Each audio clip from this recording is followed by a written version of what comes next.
Wait a minute! Oh, The chosen one.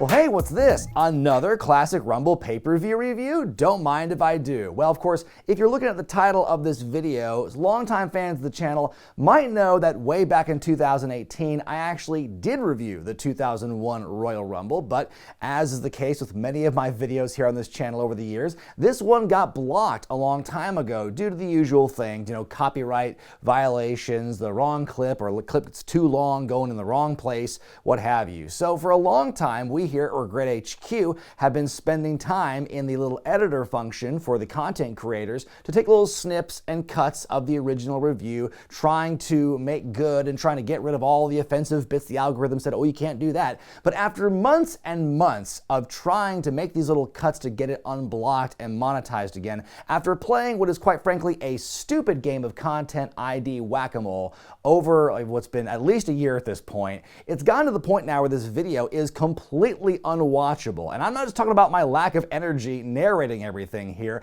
I'm talking about there's so many details and important points that are straight up cut from this version to try and make good with YouTube that if it did get live again, then it wouldn't be worth watching. It'd be so broken and it'd be lacking so much. I figured, you know what? It's more worth my time just to re-watch the show again and film a whole new review for it and kind of revisit what I had thought about the show 5 years ago when I first reviewed it. There will be some differences between what I said back then and what I'm going to say now, but I thought, you know what, for the first time ever, we're just going to straight up redo the classic pay-per-view review. We're not going to do a re-upload. I'm not going to make some edits and just put it back out there otherwise unchanged. You're getting a whole new video because you know what? It's 10 years of regret and we're trying things a little bit differently this time. I'm talking about the 2001 Royal Rumble from January 24th at the New Orleans Arena in New Orleans, Louisiana. It is widely considered to be one of the better Rumble pay-per-views, one of the better Rumble matches, period, of all time. And so we're going to look back and see if it still holds true and if everything still holds up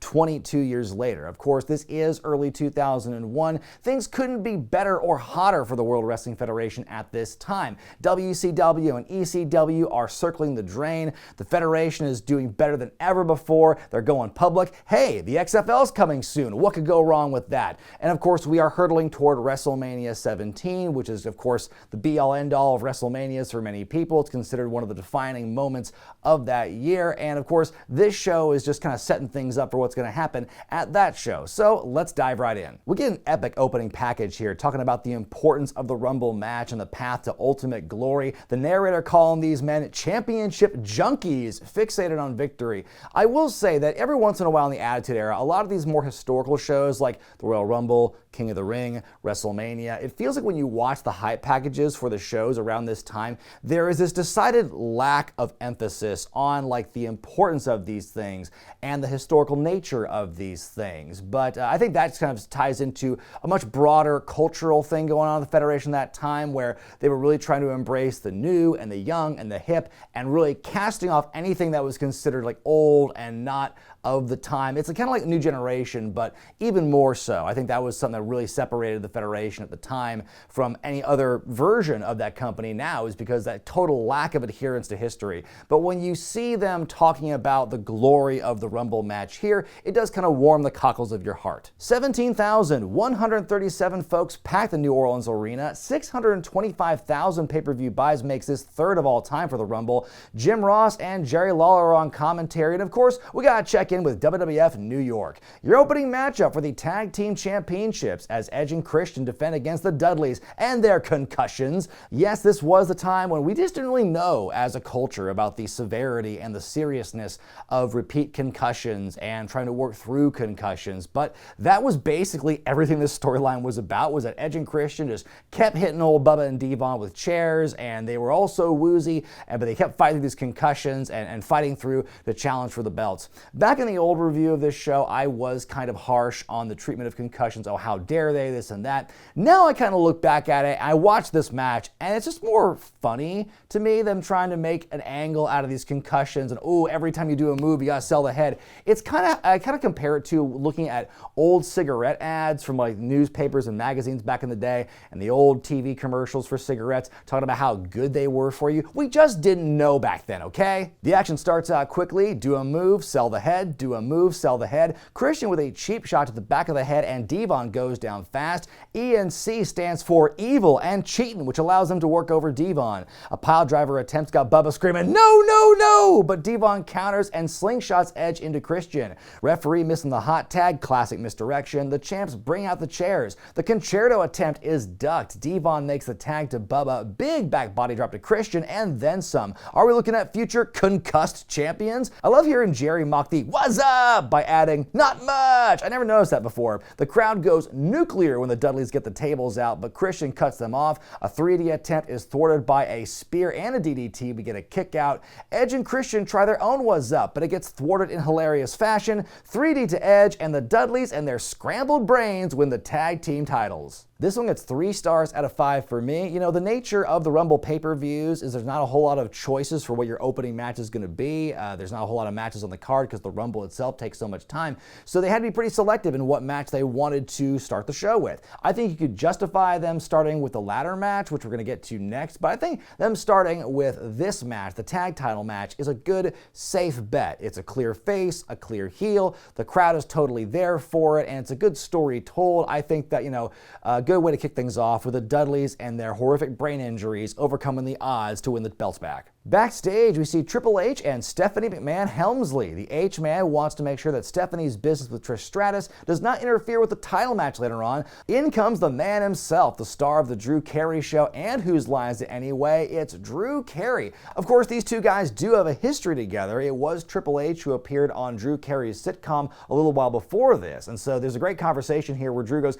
"Oh, you married the boss's daughter?" "Oh, yeah, about a year ago. Oh, I haven't been watching as much because I'm so busy." What a ringing endorsement for the WWF. Put this man in the Hall of Fame.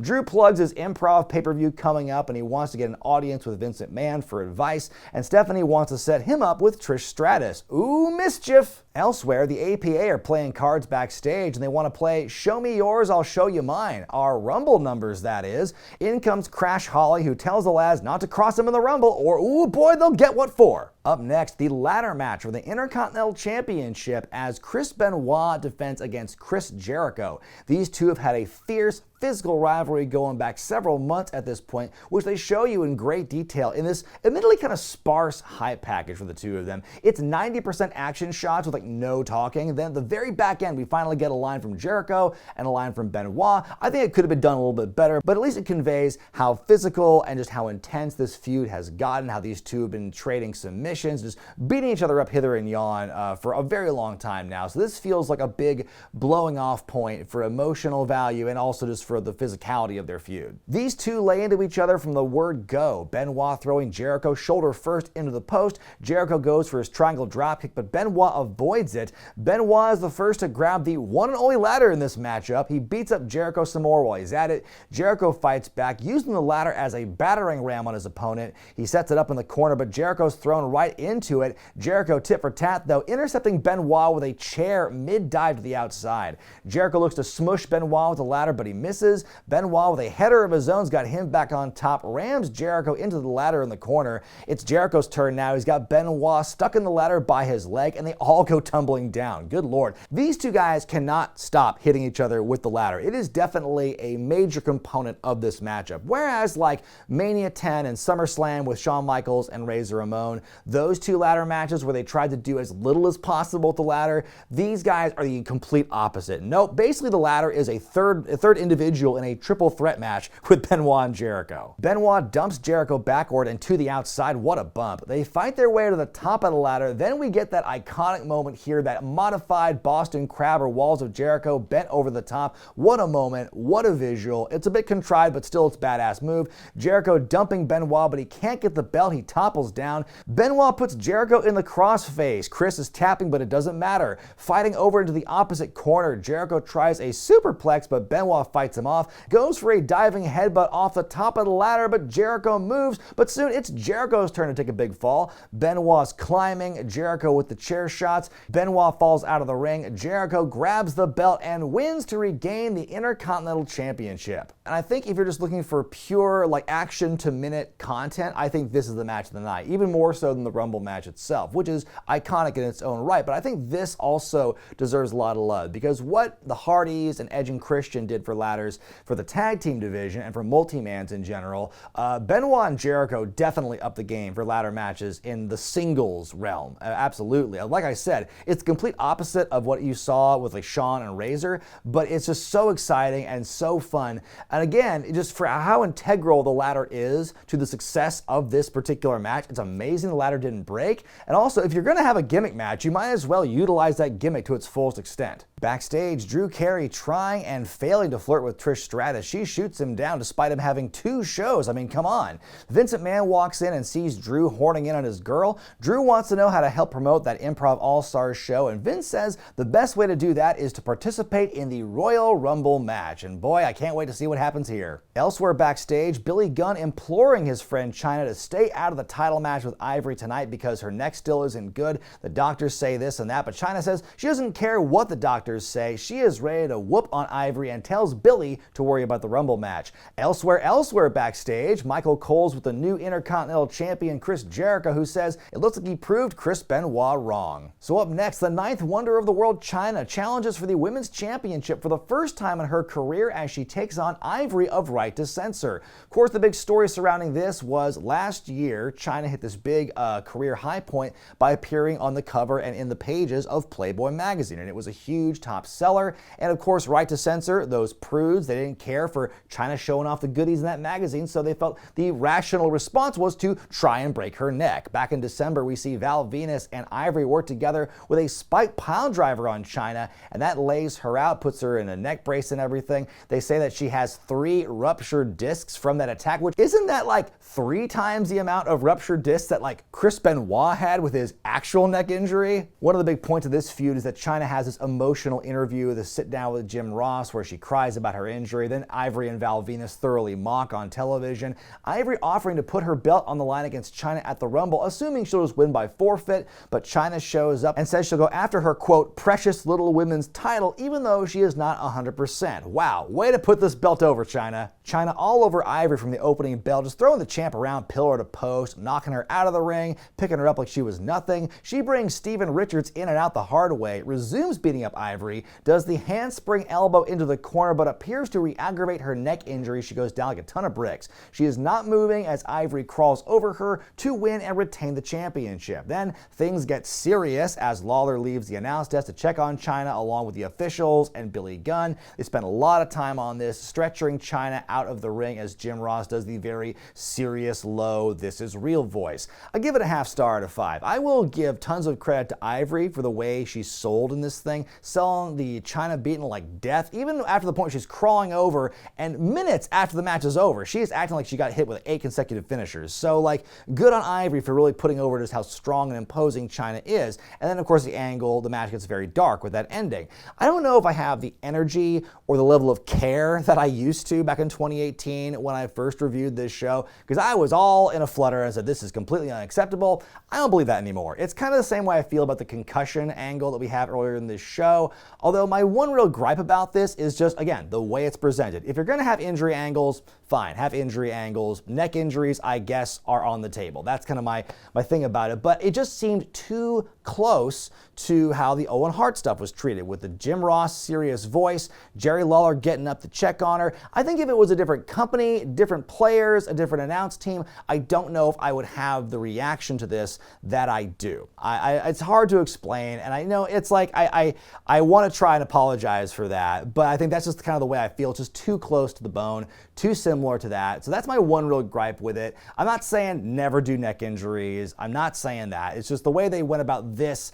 I don't know, it just felt kind of icky to me. So I don't know if I can really shake my opinion on that. I don't think it's the worst thing in the world anymore. It's just super awkward and I just don't like it. Backstage, Stephanie goes to get her hair fixed when Trish Stratus is sitting in the seat. Steph warns Trish not to get involved in the title match up next or she'll pay for it. Trish counters by saying, "Why would I want to get in your affairs? I've got affairs of my own." Ooh, Trish, you certainly do. Elsewhere backstage, Drew Carey gets his official wrestler gear from Harvey Whippleman and says hi to Kane. Also elsewhere backstage, Tiger Ali Singh and Lowdown are arguing over who gets the spot in the Rumble match between them when Mr. McMahon comes in and breaks the news that their spot has been given to somebody else. I love D'Lo and Chaz's "Aw, not again" reaction to this. Vince telling Tiger that it was Drew Carey who got the spot, and Tiger goes, "Drew Curry? Who's that?" Duh, get it? He said Curry because he's Indian? Oh my God, these jokes write themselves. Back at WWF New York, the fans weigh in on who's going to win the title match. Then back in the arena, Triple H gets really angry in front of the mirror to psych himself up. We go to that match now for the WWF Championship. It is heel versus heel, but with a bit of a facey twist, as Kurt Angle with Trish Stratus in his corner defends against Triple H with Stephanie in his corner. Now Vince McMahon named his son-in-law the new #1 contender, but Trips and Steph, even though they are still vicious heels, they've become baby faces by default because A, Kurt's a huge dork who everyone wants to see lose the belt, and B, Kurt has aligned himself with Trish Stratus, who is busy sleeping with Vince. Also, Linda McMahon is in a kayfabe sedated state, so Vince can go about cheating the day away and never have to worry about signing NDAs. The challenger and champion enter the ring. The ladies at ringside shoot each other some dirty looks before the bell. Action starts out with some good fundamentals. Kurt hitting those suplexes early on. They fight outside for a bit. Triple H gets back in the ring and works Kurt's leg. The announcers during this point start talking about Drew Carey and his involvement in the Rumble match up next, and Lawler brings up his feud with Andy Kaufman where he says, "Hey, 20 years ago I beat up a TV star and people are still talking about it." And JR with the most savage burn of the year saying, "Yeah, and they turned it into a movie that 8 people saw. Holy shit, Jim, you didn't have to go so hard." Trips wants to give Kurt ring post-itis, but Angle pulls him into the post. A minute later though, Steph with a distraction, allowing Triple H to whomp Kurt in the leg with a chair. Triple H gets the figure 4 locked in. Trish comes in to try and do something when Stephanie pulls her out of the ring and the real fight begins. It spills over to the Spanish announce desk. Here comes Mr. McMahon to pull these two women apart. He picks Trish up and puts her on his shoulder like a gentleman. Stephanie knocking them both down. Time to go to the back and give them both a spanking, Vince. The match in the ring finally resumes. Kurt with some big takedowns, going to the turnbuckle, but H stops him with a blatant low blow and hits a Razor's Edge. Same way Razor beat IRS back in '94. The pedigree attempt is thwarted, but even that backfires as Kurt headbutts H in the groin. Kurt predictably misses his moonsault. Oh, never mind, he actually hit it. Holy shit. The referee gets smooshed. Back in the ring, Kurt with a top rope arm drag. Referee gets smooshed again. Triple H grabs the title belt and brings it into the ring, but Kurt cuts him off.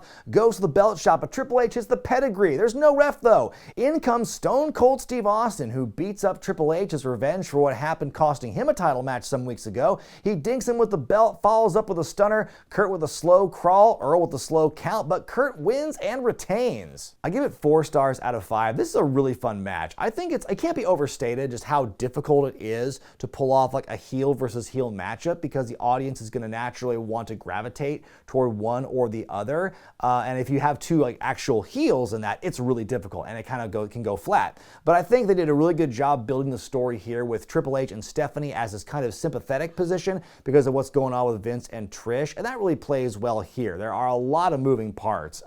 It goes on the border of being overbooked because you've got the stuff with Triple H, with Vince and Stephanie and Trish, and you have Austin at the end, but it really kind of melds a lot of storylines together into the one match, and it comes out looking really good. We go backstage to hear from The Rock. He says the Royal Rumble is like one big pot of local pandering. I mean jambalaya. He asks, is Taker with Kane? Is Kane with Taker? Does Taker tickle Kane's big red nipple? He says body after body is going to go over the top rope and he's going to go on to win the Rumble. What a fiery Rock promo here. So we go to the main event now. It is the Royal Rumble match. You know the gist, folks. 30 men over the top rope. Last guy goes to Mania. That's the whole gist of it. But the way they build this match is so good and so refreshing. Because the last Rumble I reviewed was 99, and we all knew it was going to be basically boiled down to Austin and or McMahon in that one. But the way they really build the Rumble this year is so good because first of all, that hype package, they show pretty much all the guys who are going to be in it. They all get some love. Then they highlight 5 guys who could win, including 2 guys who really could win. Number 1 is Jeff Hardy. Number 2 is Right to Censor's Bull Buchanan, who sprints to the ring and off they go. 2 minutes pass, and at number 3, it's Matt Hardy. The boys quickly take out Buchanan, and then the two brothers go at it themselves. Number 4 is Farouk, and they blow a spot in the corner. They recover though, Farouk takes the finishes, gets thrown out. The Hardys get back to fighting, and they start trading blows, taking off shirts. Number 5 is the icon himself, the future Hall of Famer, Drew motherfucking Carey. He high-fives the fans and stalls while Matt and Jeff go at it. They both fall off the top rope, Jeff with a hard fall to the floor. Drew stands alone. Then at number 6... Oh my God, oh my God, oh my God. It's Kane. He stalks the ring and stares down Carey, who offers his hand, offers some money. Kane wants none of it, goes for the goozle, but in comes Raven at number 7, who hits Kane with a weapon, and Drew eliminates himself to escape. And that was a Hall of Fame performance by Drew Carey. Now begins the hardcore chapter of this match as the weapons and plunder are brought in. Al Snow jumps the gun. He's number 8, but he runs in before the buzzer to beat up Raven for a bit, starts walloping both guys with the trash can lid. Kane gets double teamed for a bit until number 9. When Perry Saturn comes in, he immediately goes for Kane's leg. Come on, man, you're wasting time. Just hold down A and B and do that sweep kick of yours and you'll eliminate everyone. Everyone tries to work over Kane at once. They're all beating the piss out of him. Number 10 is Steve Blackman. He immediately breaks out the Eskrima sticks, or as I always called them, the whoopin' sticks. Number 11 is Grandmaster Sexay. Everyone's fighting, everyone's using weapons. Kane grabs a trash can and hits Sexay so hard he bumps out of the ring. Kane takes out everyone, and just in time at number 12, it's the Honky Tonk Man. I'm the greatest Intercontinental Champion of all time. It's time for everybody to hear me sing my song. I got my long sideburns and my hair slicked back. El Kabong, and out goes Honky. Number 13 is The Rock. These two have it out until number 14, when the good father of RTC makes his way to the ring. Hello and goodbye. There's more fighting. At number 15, it was Taz. Number 16, Bradshaw of the APA makes his way down the aisle. He lays into The Rock with a lariat. Number 17, Albert. Number 18 is Hardcore Holly, and I tell you, there's a lot of beef in this ring right now. Rock precariously going over the ropes but barely survives. He almost dumps Kane out. Number 19, oh, you didn't know? You better call somebody. Here's K Quick. We had a brief preview of Survivor Series 2011 when he and The Rock tussle for a second.